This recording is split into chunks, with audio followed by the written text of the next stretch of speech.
اعوذ باللہ من الشیطان الرجیم، بسم اللہ الرحمن الرحیم۔ ناظرین کرام السلام علیکم۔ آج کل تلاوت کر رہے ہیں سورہ الانفال کی، جس کا مطلب ہے اسپوائلز آف وار، مال غنیمت۔ اللہ تعالیٰ نے ایکسپلین کیا کہ مال غنیمت اللہ کا اور اس کے رسول کا ہے۔ اور آج کی آیات ہیں آیت نمبر 6 سے لے کے 10 تک، انتہائی آسان اردو میں۔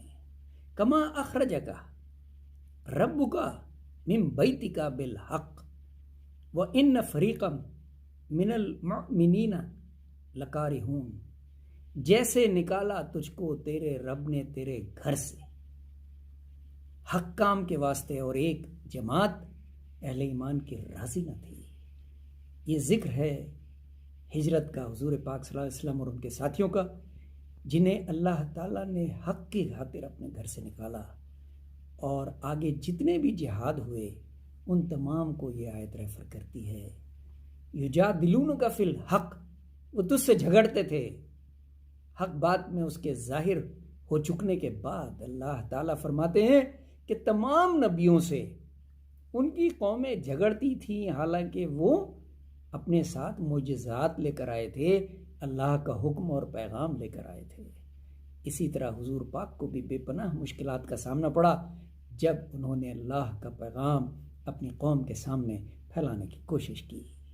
اور جس وقت تم سے وعدہ کرتا تھا اللہ دو جماعتوں سے، ایک کا وہ تمہارے ہاتھ لگے گی، تم چاہتے تھے کہ جس میں کانٹا نہ لگے وہ تم کو ملے، اور اللہ چاہتا تھا کہ سچا کر دے۔ سبحان اللہ۔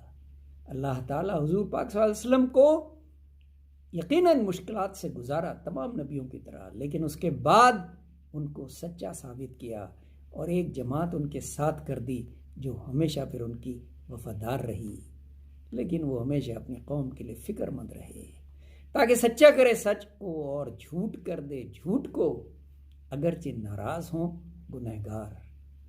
جو لوگ آپ کا کہنا نہیں مانتے تھے، آپ کا دل اداس ہوتا تھا ان کے لیے، تو اللہ تعالیٰ نے فرمایا ان کے لیے اپنے آپ کو ہلکا نہ کرو، جب یہ میرے پاس آئیں گے میں ان سے حساب لے لوں گا۔ تمہارا کام تھا میرا پیغام پہنچا دینا، جو تم نے بخوبی کر دیا۔ جب تم لگے فریاد کرنے اپنے رب سے کہ وہ پہنچا تمہاری فریاد کو کہ میں مدد بھیجوں، تمہاری 1000 فرشتے لگاتار آنے لگے۔ جی ہاں، واقعہ ہے جنگ بدر کا، اور یہ تو دی اللہ نے فقط خوشخبری تاکہ مطمئن ہو جائیں، اس سے تمہارے دل اور مدد نہیں مگر اللہ کی طرف۔ اللہ نے فرمایا مدد صرف